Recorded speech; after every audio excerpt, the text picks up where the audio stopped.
Everyone, welcome back to my channel my daily snippets. అందరూ ఎలా ఉన్నారు, బాగున్నారా, ఎలా ఉన్నారు అని నాతో కమెంట్ సెక్షన్లో షేర్ చేసుకోండి ఫ్రెండ్స్. నేనైతే చాలా బాగున్నాను. సో ఇప్పుడైతే నేను వ్లాగ్ స్టార్ట్ చేసేసాను. నేను వచ్చేసరికి బ్రేక్ఫాస్ట్ స్టార్ట్ చేసేసాను. సో నేను బ్రేక్ఫాస్ట్ వచ్చేసరికి ఏంటి అని అంటే సేమియా ఉప్మా చేస్తున్నాను. సో ఆనియన్స్ అండ్ అలాగే పచ్చిమిర్చి కట్ చేసేసుకొని పక్కన పెట్టేసుకుంటున్నాను. సో ఇప్పుడైతే ఒక బాండీ తీసుకొని ఆ బాండీలో నేను సేమియా అనేది రోస్ట్ చేసుకుంటున్నాను. మనకి బయట సూపర్ మార్కెట్స్లో, డీమార్ట్ ఇట్లా ఈ షాప్స్లో మనకి ఆల్రెడీ రోస్టెడ్ సేమియా కూడా దొరుకుతుంది. సో మీరు ఒకసారి అది ట్రై చేయండి. అంటే ఇట్లా రోస్ట్ చేసుకోకుండా డైరెక్ట్ రెడీమేడ్ రోస్టెడ్ కూడా దొరుకుతుంది సేమియా. సో మీకు అది కావాలి అనుకుంటే అది ప్రిఫర్ చేయండి. నేనైతే ఇలా రోస్ట్ చేసుకోవడానికి ఇష్టపడతాను కాబట్టి సో నేను ఇప్పుడు బాండీ తీసుకున్నాను. కొంచెం ఆయిల్ వేసి మొత్తం రోస్ట్ చేసేసుకుంటున్నాను. గోల్డెన్ కలర్లో వస్తుంది కదా, సో అలా వచ్చే వరకు మనం రోస్ట్ చేసుకోవాలి.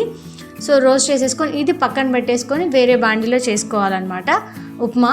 సో మీరందరూ ఎలా చేసుకుంటారు, మీ అందరికి కూడా సేమియా ఉప్మా అంటే ఇష్టమేనా అనేది నాతో కమెంట్ సెక్షన్లో షేర్ చేసుకోండి. నేనైతే ఫ్రీక్వెంట్గా సేమియా ఉప్మా అనేది చేస్తాను. దోశ బ్యాటర్ అలాగే ఇడ్లీ బ్యాటర్ ఇది అయిపోయింది అంటే నా నెక్స్ట్ బ్రేక్ఫాస్ట్ వచ్చేసరికి సేమియా ఉప్మానేనండి. సో ఇప్పుడైతే నేను బాండీ తీసుకున్నాను, ఆయిల్ వేసుకొని పోపు పెట్టేసుకున్నాను. పోపు వేగిన తర్వాత ఆనియన్స్ అండ్ అలాగే పచ్చిమిర్చి కూడా యాడ్ చేసేసాను. ఆ చిన్న క్లిప్ ఎక్కడో మిస్ అయిపోయింది. సో నేను ఇప్పుడు చూపిస్తున్నాను కదా. సో ఇది వేగిన తర్వాత మనకి ఎసురుకి ఎంత వాటర్ కావాలో అన్ని వాటర్ అనేది మనం యాడ్ చేసేసుకుంటాం. సో ఈ నేనైతే ఉప్మా ఏంటంటే కొంచెం సూప్ ఉంటుంది కదా, ఆ సూప్ ఉన్నంత వరకు చేసుకుంటాను. కొంచెం సేమియా సూప్ మిక్సింగ్ అలా అయితేనే బాగుంటుంది సేమియా ఉప్మాకి. ఎక్కువ మరీ డ్రై అయిపోయేలా అయినా కూడా బాగోదు.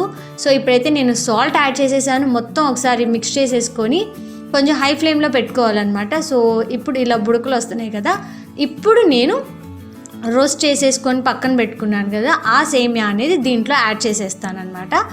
సో మనకి ఉప్మా ఒక 10 minutes పడుతుంది మొత్తం అది ఉడికిపోవడానికి. చాలా ఫాస్ట్గా అయిపోయిందండి ఈ బ్రేక్ఫాస్ట్. మీరు కూడా తప్పకుండా ట్రై చేయండి. చూసారా, నా సేమియా ఉప్మా అయితే రెడీ అయిపోయింది. ఇప్పుడు యమ్మీ బ్రేక్ఫాస్ట్ అయితే మేము తినేస్తున్నాం.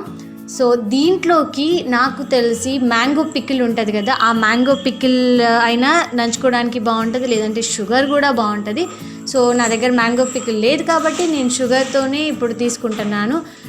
బ్రేక్ఫాస్ట్ అయిపోయిన తర్వాత యాక్చువల్లీ నేను కొంచెం డీప్ క్లీనింగ్ చేద్దాము అనుకుంటున్నాను. ఎందుకంటే దసరా వస్తుంది కదా, మరీ డీప్ క్లీనింగ్ కాదు, జస్ట్ మేము ఈ హౌస్కి షిఫ్ట్ అయ్యి 2 months కాబట్టి అంత డస్ట్ అట్లా ఏం లేదు. సో నేను లైట్గా అన్నీ ఒకసారి తుడిచేసుకుంటున్నాను, హాల్, కిచెన్, బెడ్రూమ్స్ అన్నీ. సో నేను మొత్తం ఒకసారి డీప్ క్లీన్ చేసేసుకుంటున్నాను. మీరందరూ కూడా ఇట్లా ఫెస్టివల్స్ వస్తున్నప్పుడు క్లీనింగ్ అనేది చేసుకుంటూ ఉంటారా? సో నేనైతే నా క్లీనింగ్ స్టార్ట్ చేసేసాను, ఒకసారి చూసేయండి ఫ్రెండ్స్. సో ఇప్పుడైతే నేను మ్యూజిక్ పెట్టేస్తున్నాను, చూడండి.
సో నాది హాల్ అయితే అయిపోయింది. కిచెన్ కొంచెం డీప్ క్లీనింగే చేశాను. కిచెన్ అయితే నేను కొన్నిటికి పేపర్స్ కూడా చేంజ్ చేసేసాను. అండ్ అలాగే అన్నీ ఒకసారి నేను వెట్ క్లాత్ తీసుకొని మొత్తం ఒకసారి తుడిచేస్తున్నాను. అంటే 2 months కదా షిఫ్ట్ అయ్యింది. సో ఎక్కువ డర్ట్ లేదు, డస్ట్ అంత లేదు.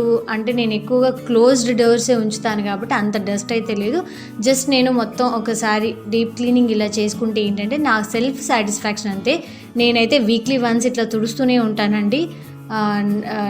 నాలాగా మీలో ఎంతమందికి ఓసిడి అనేది ఒకటి ఉంటుంది కదా, అది ఎంతమందికి ఉంది అనేది నాతో కింద కమెంట్ సెక్షన్లో షేర్ చేసుకోండి. నేనైతే ఇట్లా పద్దాకు తుడిచిన దాన్ని తుడిచినట్టే ఉంటా. రైస్ కుక్కర్ అనమాట ఇది. తెలిసి పావు కేజీ కూడా ఉండదు, చాలా బాగుంటుంది ఈ రైస్ కుక్కర్. ఇది యాక్చువల్లీ అత్తయ్య పంపించారనమాట.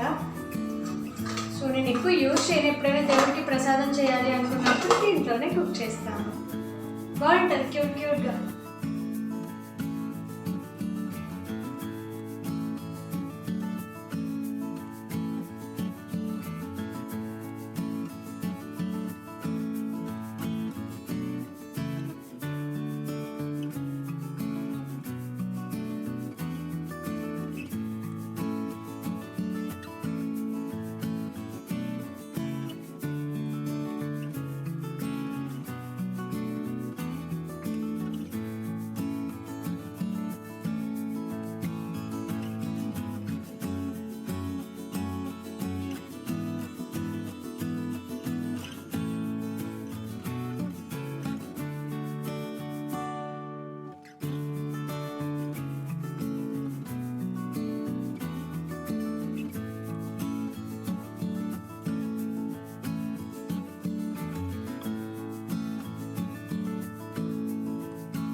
సో నేనైతే ఆల్మోస్ట్ నా కిచెన్ అంతా అయిపోయింది క్లీనింగ్.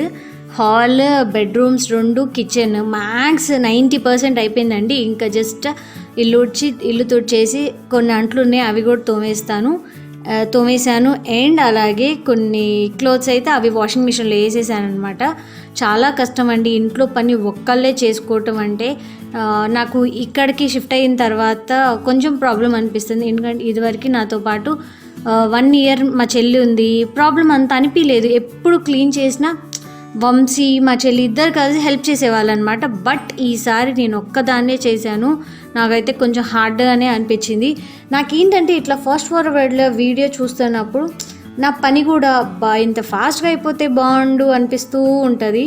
బట్ అలా కాదు కదా. ఇక్కడ హార్డ్లీ నేను 2 to 3 minutes, మహా అయితే ఒక 5 minutes వీడియో చూపించుంటాను. అంటే ఈ వరకు నాకైతే క్లీనింగ్కే 3 to 4 hours పట్టింది. మొత్తం క్లీన్ చేసేసి ఎక్కడికక్కడ అన్నీ పెట్టేసి అలా అయిందనమాట. అట్ లాస్ట్ అయితే అయింది. దట్టు ఆ రోజు సండే ఏమైంది అని అంటే పవర్ పోయింది. ఆఫ్టర్నూన్ 2కు ఏమో పోయి ఈవినింగ్ 6కు 7కి అలా వచ్చిందనమాట. మా ఏరియాలో, మదీనాగూడ ఈ ఏరియాలో అనమాట. అక్కడ నా వర్క్ అయితే మొత్తం ఆగిపోయింది. ఈవెన్ నేను వీడియో తీద్దామన్నా కూడా నా మొబైల్లో ఛార్జింగ్ కూడా లేదు. 2% అండి, 2% ఛార్జింగ్ ఉందన్నమాట. సో నేను ఇంకా వీడియో కూడా తీయలేదు. నేను ఆ రోజు అసలు డీప్ క్లీనింగ్ మొత్తం నేను ఎలా చేస్తాను అనేది కూడా మీతో షేర్ చేసుకుందాం అనుకున్నా. బట్ నాకు నా ఫోన్లో ఛార్జింగ్ ఉన్నంత వరకు వీడియో అయితే తీయగలిగాను. ఆ రోజు వంశీ కూడా లేరు, ఆయన బయటకు వెళ్ళారు వాళ్ళ ఫ్రెండ్స్తో. సో నేను ఒక్కదానే క్లీన్ చేసుకున్నాను. చాలా కష్టం అండి. నాకు తెలిసి ప్రతి ఒక్క హౌస్ వైఫ్ దీనికి రిలేట్ అవుతారు. ఒకవేళ మీరు రిలేట్ అయితే మాత్రం ఒక లైక్ చేయండి. అండ్ ఇప్పుడైతే నా క్లీనింగ్ అయితే అయిపోయిందండి. సో మ్యాక్స్ 90% అయిపోయింది. అంటే పవర్ వచ్చి నేను క్లీన్ మొత్తం చేసేసరికి నాకు నైట్ 8:30 అయిందనమాట క్లీనింగ్కి. సో ఇవి నా క్లీనింగ్ కష్టాలు అనమాట. సో ఇప్పుడైతే వీడియో చూసేయండి ఫ్రెండ్స్.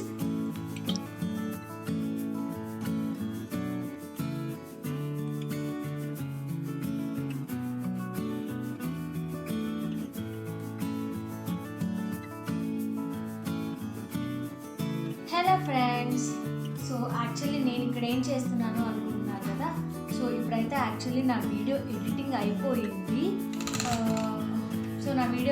అయితే అయిపోయింది. అమెజాన్లో, ఫ్లిప్కార్ట్లో, మింత్రా, పర్పుల్, ప్రతి దాంట్లో మనకి ఇప్పుడు సో ప్రతి దాంట్లో మనకి ఇప్పుడు ఆఫర్స్ అనేది రన్ అవుతున్నాయి కదా, సో నేను అదే చూస్తున్నాను. దేంట్లో అంటే నేను కాస్ట్ డిఫరెన్స్ చూస్తున్నాను. అమెజాన్లో ఒక ప్రోడక్ట్కి అమెజాన్లో, మింత్రాలో ఇట్లా డిఫరెంట్ ఫ్లిప్కార్ట్లో ఎలా ఉన్నాయి కాస్ట్ వ్యారీ చేసి కొన్ని ఐటమ్స్ తీసుకుందాం అనుకుంటున్నాను. సో మీరు కూడా ఇలాగైనా డిఫరెంట్ ఐటమ్స్ చూస్తూ ఉంటారా? అంటే ఒక ఐటమ్ని డిఫరెంట్ వెబ్సైట్స్లో చెక్ చేస్తూ ఉంటారా?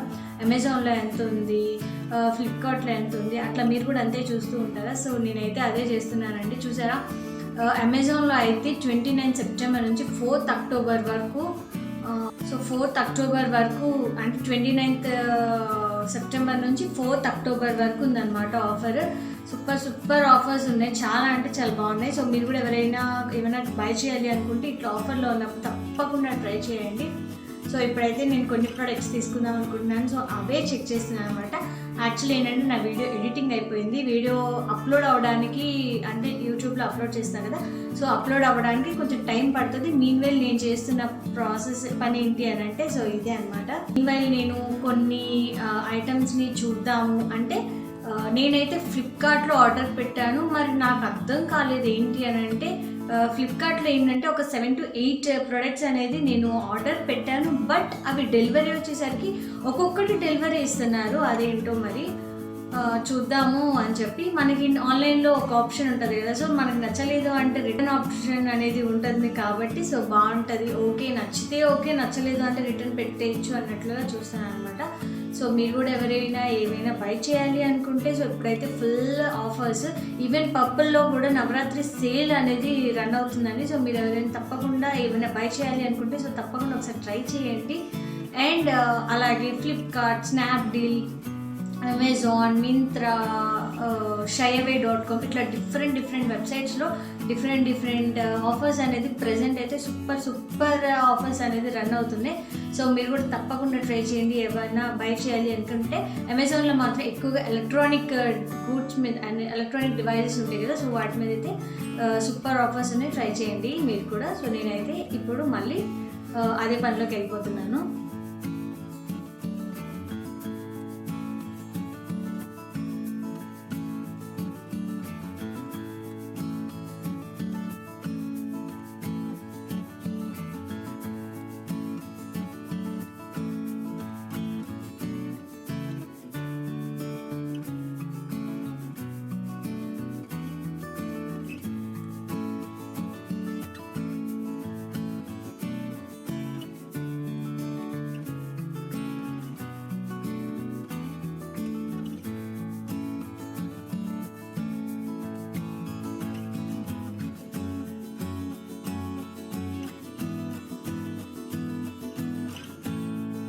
నేను ఆల్రెడీ చెప్పాను కదా, ఇట్లా పొయ్యి మీద పాలు పెట్టాను, పొంగిపోయినాయి అని చెప్పి. ఆ పాలల్లో కొంచెం మనం షుగర్ యాడ్ చేసుకొని, ఒక 2 to 3 స్పూన్స్ షుగర్ యాడ్ చేసుకొని, అది కొంచెం దగ్గరకు వచ్చే వరకు మనం పెట్టేసుకుంటే కలాకండేనా ఇదేదో అంటారండి, పాలకోవా అంటారు కదా, కలాకండ కాదు, పాలకోవా అయితే రెడీ అయిపోతుంది. చాలా బాగుంటుంది. నేను మ్యాక్స్ ఏమైనా పొయ్యి మీద పెడితే ఇట్లా నెగ్లెక్ట్ చేయను, బట్ నేను చాలా కాన్షియస్గా ఉంటాను. పొయ్యి మీద పెడితే నాకు ఈ పొయ్యి, కిచెన్, ఈ వాతావరణం కొంచెం నేను చాలా కాన్షియస్గా ఉంటానన్నమాట. బట్ ఇవాళ ఎలా మర్చిపోయాను. ఈవెన్ స్మెల్ వస్తున్నా కూడా ఎవరో ఇంట్లో మాడిపోతుంది అనే ఫీల్ అయ్యాను, కానీ నేను పెట్టిన విషయం నేను మర్చిపోయాను. సో నేను డీప్ కాన్సన్ట్రేషన్లో ఉన్నాను అనమాట వీడియోస్ ఎడిటింగ్లో. సో ఇప్పుడైతే నేను చూసారా, పాలకోవాలో అయితే నేను కొంచెం 2 స్పూన్స్ షుగర్ అయితే యాడ్ చేసేసాను. సో ఇప్పుడు ఇదంతా క్లీన్ చేయాలి. మార్నింగ్ ఎంత నీట్గా మొత్తం క్లీన్ చేసేసుకున్నాను, మళ్ళీ ఇప్పుడు ఇదంతా క్లీన్ చేయాలి. సో తప్పదు కదా. సో మీరు కూడా తప్పకుండా ఒకసారి ట్రై చేయండి. పాలల్లో అట్లా 2 to 3 స్పూన్స్ షుగర్ వేసుకొని, కొంచెం ఆల్కహాల్ పౌడర్ కూడా వేసుకోవచ్చు ఉంటే, సో ఇలాచీ కూడా వేసుకొని ఒకసారి చేసుకోవచ్చు. అట్ లాస్ట్ ఇట్లా అవుతుంది, దగ్గర పడిన తర్వాత దించేసుకోవాలి. మనకి పాలకోవా అయితే రెడీ అవుతుంది. చాలా బాగుంటుంది, పిల్లలకి పెట్టడానికి ట్రై చేయండి, చాలా బాగుంటుంది. టేస్ట్ కూడా చాలా బాగుంటుంది. స్వీట్ అయితే మనకి ఎంత కావాలి అనేది అంత వేసుకోవచ్చు అనమాట. సో నేనైతే నా పాలు లాస్ట్ ఇంకిపోతాయి చూసారా, నేను సిమ్లో పెట్టాను కాబట్టి పాలు ఇంకిపోయినాయి అంతే. సో ఇట్లా అయితే అయ్యింది. అండ్ ఇంకోటి ఏంటి అని అంటే నా గిన్నె కూడా ఎలా మాడిపోయిందో చూసారుగా. సో అదన్నమాట మ్యాటర్. సో ఇక్కడితో నేను నా వ్లాగ్ అయితే ఎండ్ చేస్తున్నాను. మీకు ఈ వీడియో మీకు నచ్చింది అనుకుంటే లైక్, షేర్, కమెంట్ అలాగే సబ్స్క్రైబ్ చేయండి. పక్కనున్న బెల్ ఐకాన్ని కూడా క్లిక్ చేయండి. నా ఫర్దర్ వీడియోస్ అన్నీ మీకు నోటిఫికేషన్స్ రూపంలో వచ్చేస్తాయి. Thank you for watching. Take care. Bye.